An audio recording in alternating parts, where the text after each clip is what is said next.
So I'd like to take a quick minute to thank everybody for being here this morning, particularly in the times that we're living in right now with the pandemic and everything going on. I know everybody's schedule is incredibly busy.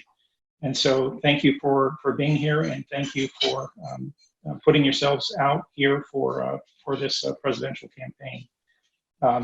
We're very proud that you are stepping out and stepping up and are willing to serve the division. And so without further ado, I'd like to welcome whoever's watching this later on YouTube to the presidential, presidential town hall meeting for the president-elect candidates. We're going to jump right in this morning and start with the first question that we'll go to Dr. Actually, let me take a quick second to introduce everybody who's on the call. We've got Dr. Joe Troiani, right? And Dr. Tatana Olson. We have member-elect Dr. Paul Bartone and Keen Liu, who is also representing the Student Affairs Committee. And I'm Maurice Sipos, representing the presidential trio. And so without further ado, I'm going to jump into the first question, and I'll invite Joe to address the very first question, which is, why do you want to be president? You're going to have 3 minutes to answer, please. Thank you, Joe. Okay. Part of it is driven by a passion for the military, for those who are serving and those who have served. And this passion led me to develop the military psychology program at Adler University, starting off with the emphasis in military psychology at the PsyD level about 10 years ago. And then 5 years ago, the master's in military psychology. And over that period of time, I've had 13 students awarded the HPSB, and they've all gone into all three branches of their service. In fact, last year I had the pleasure of commissioning 2 students, and I've got a commissioning coming up, somebody going into the Army. I'm currently in the position of founding director of military psychology at Adler University. It's also driven by my experience as a retired Navy commander, prior enlisted in fact, and my work in the VA hospital, along with my life experience in terms of the management of behavioral health programs. Building on this background and experience, I see myself being able to contribute to the profession and specialization in military psychology by working on building the organization. I have some experience in this area since 2003. I served on the executive committee and council of the Illinois Psychological Association, including my role as president in 2016 and 2017, which has given me an additional skill set to function in a leadership role with the association as well as with the division. Part of my role with IPA was also the development of a military psychology section. But as I mentioned, my passion is with those who served and those who are serving. One of the things that really drives me is, in the course of the last 20 years, losing 2 friends, one a member of the National Guard, one a member of the Reserve, to the global war on terrorism. And then most recently, one of our graduates, Senior Chief Shannon Kent, who was killed in action in Syria. And it really strikes home the issues of those who are serving as well as those who have served. But these are some of the motivating factors that are behind my interest in running for the presidency of Division 19. Thank you, Joe. Go ahead, Tatana, you're up. Thank you. First, I would just like to say how honored I am to be nominated to serve as president-elect for the Society for Military Psychology. Throughout my 16-year career as a naval aerospace experimental psychologist, an industrial organizational psychologist, and the work that I've done in the division, both just as a member and as a member at large, and as a participant and member of other divisions of APA. I've had the privilege to work among and with a diverse community of military psychologists across all of the services: clinicians, researchers, academics, consultants, advisors. And we're all united by this common vision and a philosophy of service above self, which I think makes us very unique within the psychology community. I've seen the tremendous value that we as individuals and as members of the society bring as the advocates for service members, veterans, and families. And I'm very passionate about that role that we play. I've also personally experienced how the policies and the programs that impact service members, veterans, and their families greatly benefit from empirical research and data, whether we're talking about suicide prevention, personnel assessment and selection, or a veteran's transition to the civilian world. We're in a resource-constrained environment, and we have to adopt an evidence-based approach to determine where to best allocate our resources to do the greatest good. This is the unique expertise that our society and its members provide, and this work is our passion. It's my passion. I want to be president because I believe in our mission, I believe in our members, and I believe I have the ability, experience, and dedication to lead this organization into the future. Thank you. Okay, Paul, would you mind asking the next question, please? Thank you, Tatana. Right. Okay. So I guess the next question will be back to you, Dr. Troiani. And the question is, what initiatives would you like to implement during your tenure as president? Actually, I think this time the start is for Tatana for the second question. With Tatana? Okay, Yes, I'm sorry. Dr. Olson, please. All right, Tatana, over to you then. Thank you. Thank you. If elected, I would like to focus on 3 primary initiatives. First, I would like to continue to promote and advocate for military psychology within the broader APA and strengthen our relationships with other divisions, particularly those that have common values and goals, because we are truly stronger together and it can accomplish so much more if we build bridges instead of walls. This also includes expanding our representation on APA committees and working groups, task forces to advocate for Division 19 interests. Second, I would like to expand the diversity of specialties represented in our membership in order to not only recognize the contributions of all military psychologists serving across a broad range of domains, but to leverage this wealth of expertise and experience to better inform policy and support the needs of service members, veterans, and their families. Division 19's membership should reflect all the ways military psychologists are serving. Finally, I would like to continue to build upon the strong mentoring and professional development initiatives introduced by Dr. Bowles, Dr. Sipos, and Dr. Surface. Our students and our early career psychologists are the future of military psychology and this society.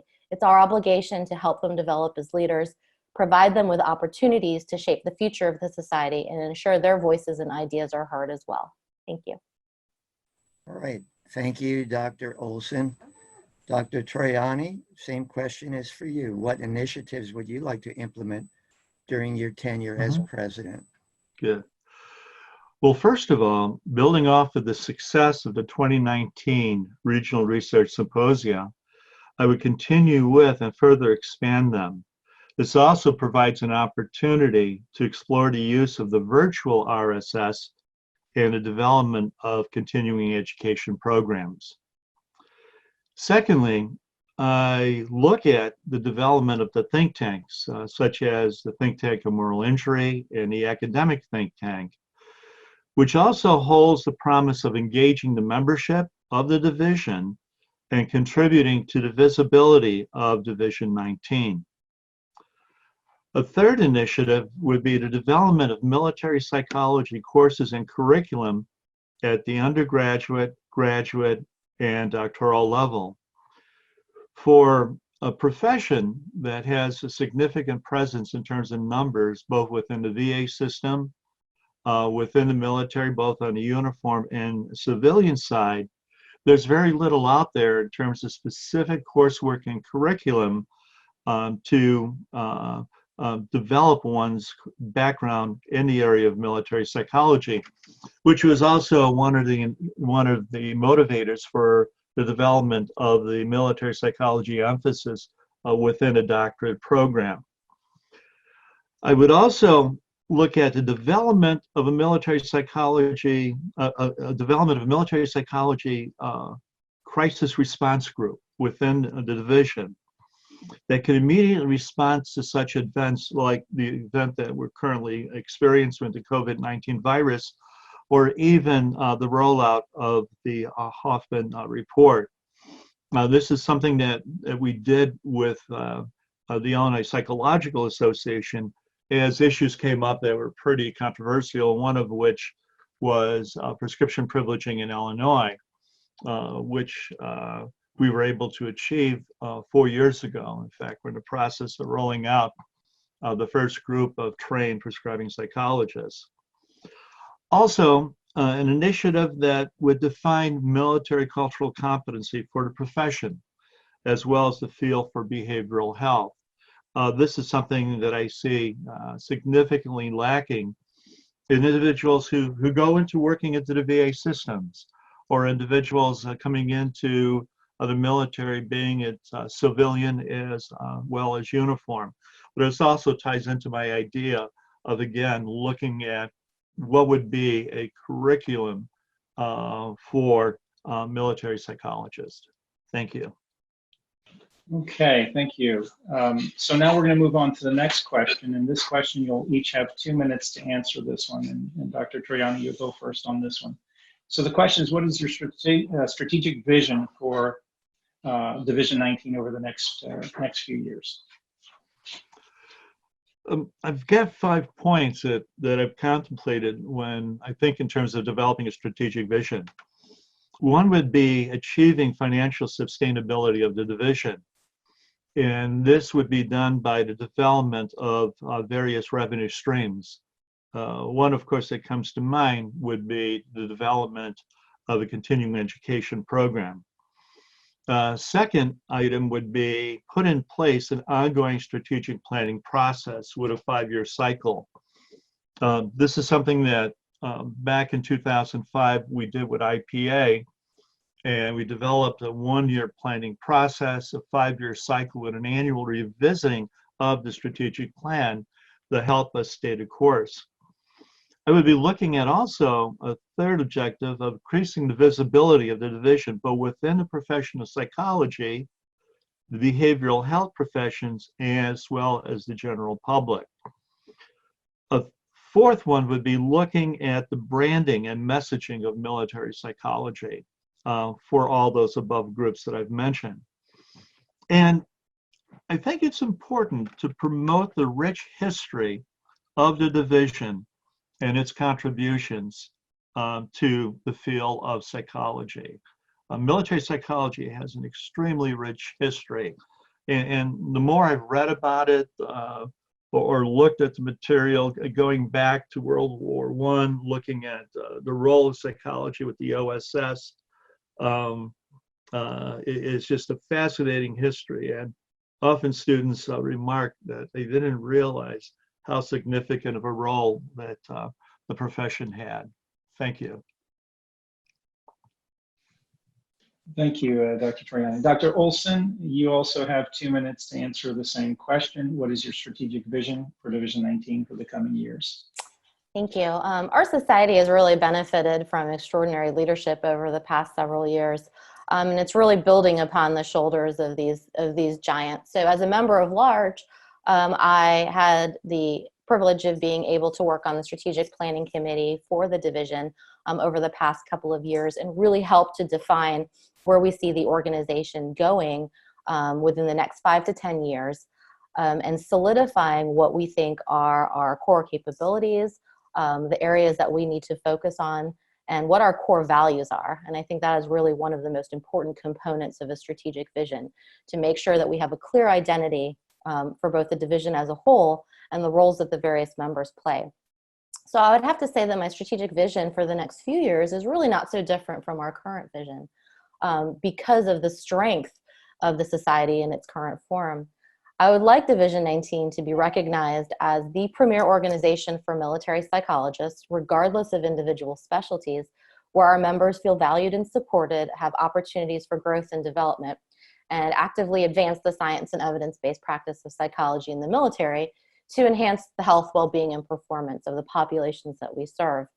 If there is a question about the psychological health of military members, or selection of personnel for a specific occupational specialty, or how to enhance performance among military members, I believe that the society should be the primary resource people turn to for help. And in order to be that, I think Dr. Troiani mentioned it too, we have to understand who we are as military psychologists. What are our core competencies? What skills do we bring to the table? And what is our identity as a community? And make sure that we both educate and promulgate that to the larger psychology community. The final point that I would like to make is with regard to the Hoffman report and the damage that it has done to the field of military psychology. We must continue to build bridges to repair that damage, but also to continue to advocate for the incredible work that our society and its members do for the military veterans and their family members. Thank you. Thank you, Dr. Bartone. You're next. Okay, Dr. Olson, next question is also for you. What do you see as the biggest challenge or challenges facing Division 19 going forward? Thanks, Paul. I would say that the damage caused by the Hoffman report continues to be one of the biggest challenges facing our members, the division as a whole, and the field of military psychology. There are still many who have a flawed and negative view of the role of military psychologists based on this report, and continue to perpetuate false information that's harmful to our profession. While positive steps have been taken, we must rebuild trust and relationship with APA while ensuring that we remain ardent advocates for our members and what they do. I fear that unfortunately the negative effects of the Hoffman report on military psychology, recruitment and retention, for example, may not even be fully realized for years to come. And we really need to take positive actions to address that and reverse the tide that has been put into place. Another continuing challenge is fostering growth and diversity in our membership. I believe we need to do a better job of reaching out to a more professional, diverse groups beyond healthcare practice and research, and showing them why Division 19 would be a good home for them as well. Finally, the field of military psychology continues to evolve, and the society must remain on the forefront of new technologies and initiatives supported by rigorous research to address emerging challenges, to include challenges like the COVID-19 pandemic. We must continue to be a learning organization that facilitates the learning of its members and continuously transforms itself to respond to changes in the various domains we operate in. Thank you. Okay, thank you, Dr. Olson. Dr. Troiani, what do you see as the biggest challenge or challenges facing Division 19 going forward? The first one I would say is defining who we are as a profession, and also what we do in light of the critical voices that are still out there within the profession of psychology. It's also the selling of military psychology. And this is not only to those within our profession, to those critical voices, but those who are interested in working with veterans. I find this with students, that they have so many misconceptions about what military psychology is about, and their desire to go and work in the VA system or other organizations that are serving veterans, and understanding the importance of having an education grounded in military psychology. So they develop that military cultural competency so that they are better prepared to work with those women and men who are serving, as well as with their families. And this is what I see initially as some of the biggest challenges that we have facing the profession. All right, thank you, Dr. Troiani. Maurice, back to you. Okay, thank you.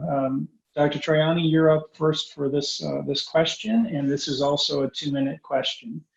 And so the question for both of you will be, what do you see as our way forward to get beyond the Hoffman controversy? Yeah, I have a different perspective on that from the field.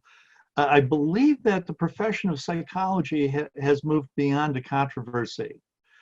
But the problem is that our critics will continue to use the report to question the role of the profession of psychology within the military. In fact, they've taken it beyond that. The role of psychology in law enforcement, and even the role of psychology and what the term I've been hearing is big farm.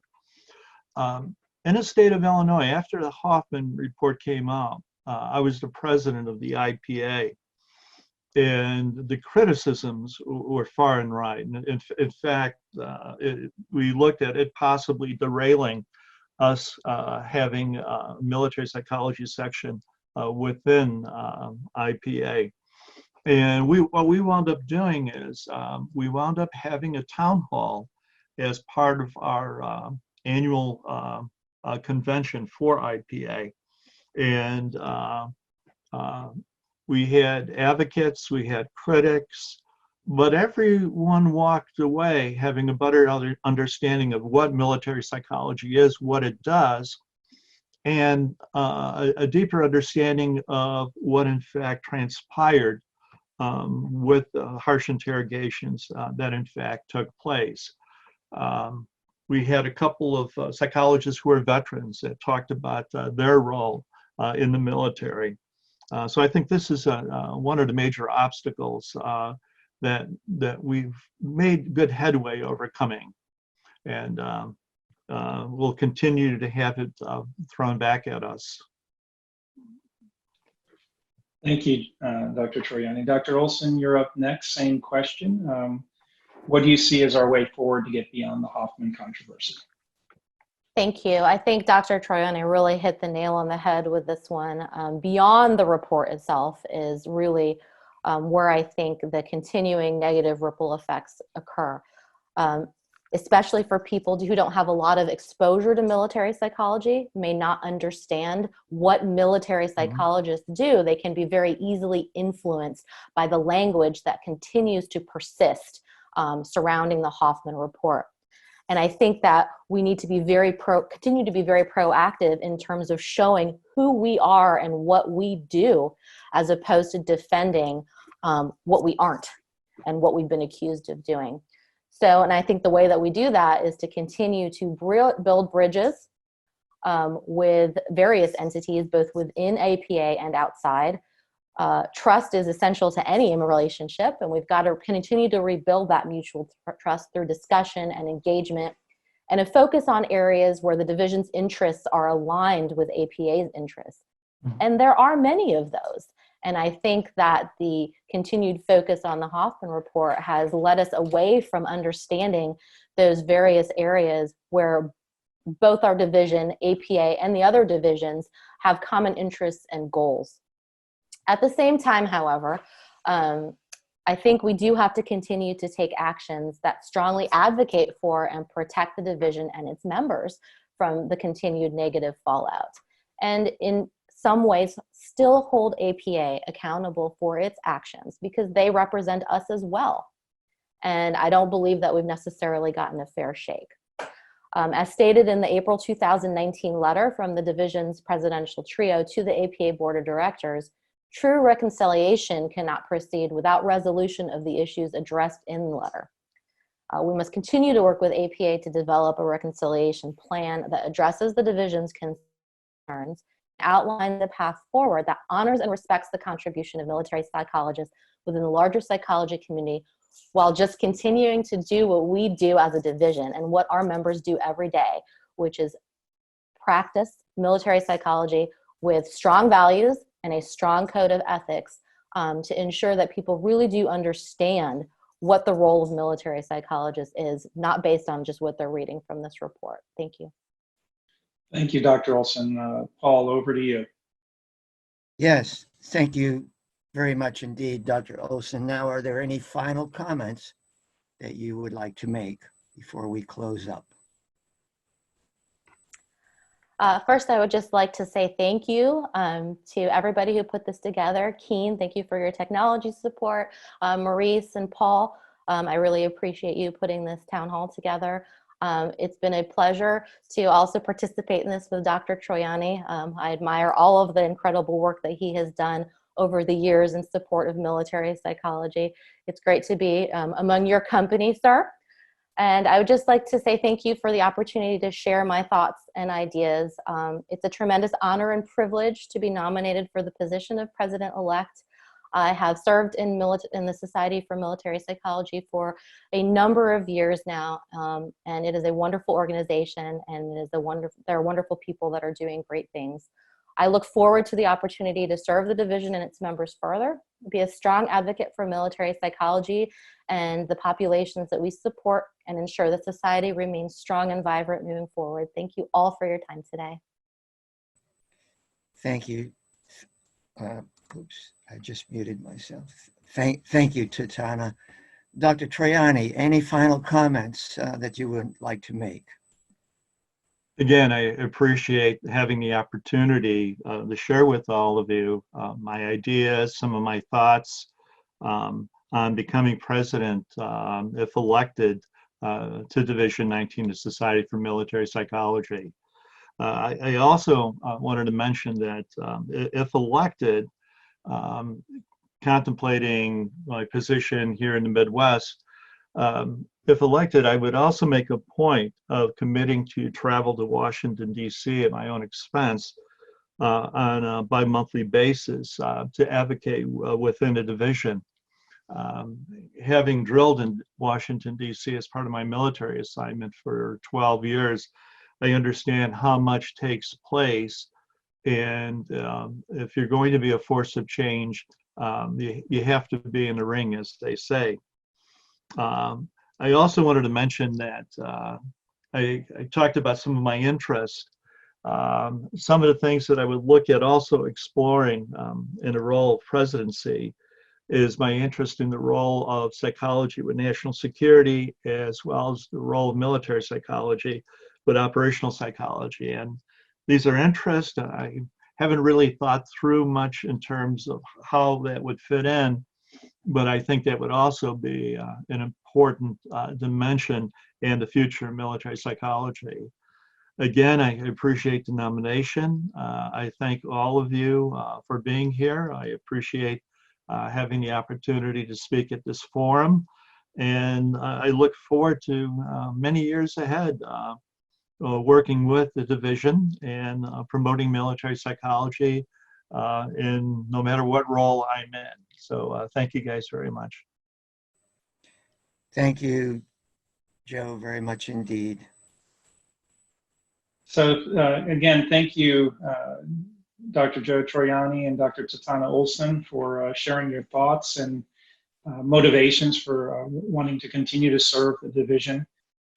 One of the things I will tell you is that I think that the division would be in excellent hands with either one of you at the helm, and I think our members have a very tough choice to make, but it is a choice that they get to make, and I encourage you both to use social media to generate the momentum to ensure that we get a really solid turnout for this event. So thank you both again for taking the time to prepare for this meeting and for sharing your thoughts again with us. I want to thank Dr. Paul Bartone and member at large and Dr. Keen Liu, who is representing the Student Affairs Committee. So with that, I look forward to seeing a swell of votes, a turnout at the polls, if you will. We are prepared. Many states are not for the effects of the pandemic on voting, but voting begins on 15 April, will run through the 29th of May. And so please, if you are watching this video, encourage your friends who are members of the division to please cast their ballots for these two excellent candidates, or one of them. I guess you can't vote for both, and also for our members at large. And with that, I thank everyone, and we'll see you at the end. Okay. Thank you. Maurice, and stay Thanks, safe, guys. everyone. Bye-bye. Bye-bye. Take care. Stay well.